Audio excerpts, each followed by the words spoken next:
সময় বয়ে যায়, স্মৃতিরা ধূসর হয়, কিন্তু আমাদের শিকড় আর প্রিয়জনদের শেষ ঠিকানা কি এভাবেই হারিয়ে যাবে অবহেলায়? আমরা আজ দাঁড়িয়ে আছি বাঞ্ছারামপুর উপজেলার দড়িকান্দি ইউনিয়নের ঐতিহ্যবাহী বাহাদুরপুর গ্রামে। আমাদের চোখের সামনেই আজ দৃশ্যমান শত বছরের পুরনো এক পরম পবিত্র আমানত বাহাদুরপুর কবরস্থান। শত বছরের ইতিহাস ও ঐতিহ্য বুকে নিয়ে দাঁড়িয়ে থাকা এই কবরস্থানটি দীর্ঘদিন ধরে চরম অযত্ন, অবহেলা আর ঘন ঝোপঝাড়ে নিমজ্জিত হয়ে আছে। যে মাটি আমাদের দাদা পরদাদা, বাবা মা, ভাই বোন ও পূর্বপুরুষদের পরম মমতায় আগলে রেখেছে, আজ তা ছিন্ন শীর্ণ এবং অন্ধকারে ঢাকা। আমাদের চরম অসচেতনতায় এটি আজ এক ভুতুড়ে পরিত্যক্ত জঙ্গলে রূপ নিয়েছে। বন্য লতাপাতা, কাটা জোপ আর বিষাক্ত পোকামাকড়ের আবাসে পরিণত হয়েছে আমাদের প্রিয়জনদের এই শেষ শয্যা।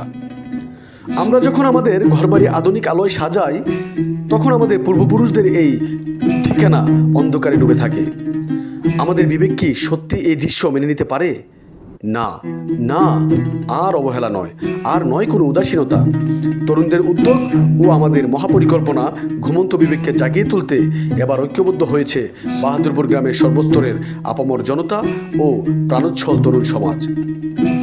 এই ঐতিহাসিক কবরস্থানটিকে একটি সুপরিকল্পিত, আধুনিক এবং সুসজ্জিত রূপ দেওয়ার এক ঐতিহাসিক মহাপরিকল্পনা হাতে নেওয়া হয়েছে। চারপাশ শৌচ ও দৃষ্টিনন্দন সীমানা প্রাচীর দিয়ে ঘিরে দেওয়া হবে। আধুনিক লাইটিং ও সোলার প্যানেলের মাধ্যমে পুরো এলাকাকে আলোকিত করা হবে, যেন রাতে আর কোনো ভুতুরে অন্ধকার না থাকে। হাঁটার পথের দুই পাশে সারিবদ্ধভাবে ফুটে থাকবে হরেক রকমের সুবাসিত ফুল। দর্শনার্থী ও জিয়ারতকারীদের জন্য সুপ্রশস্ত হাঁটার পথ এবং বসার আধুনিক শেড তৈরি করা হবে।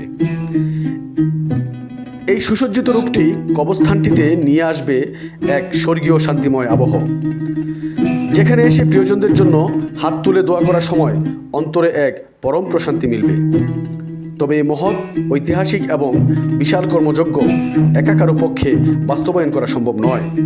পুরো বাহাদুরপুর কবরস্থানের এই আমূল পরিবর্তনের জন্য প্রয়োজন আমাদের সবার সম্মিলিত প্রচেষ্টা, কায়িক শ্রম এবং বড় অঙ্কের আর্থিক সহযোগিতা।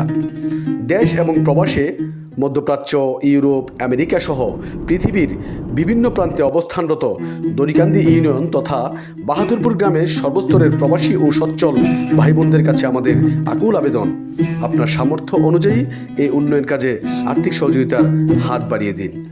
নূর মোহাম্মদ জনি, স্পেন প্রবাসী, শতবর্ষের ফেরারি।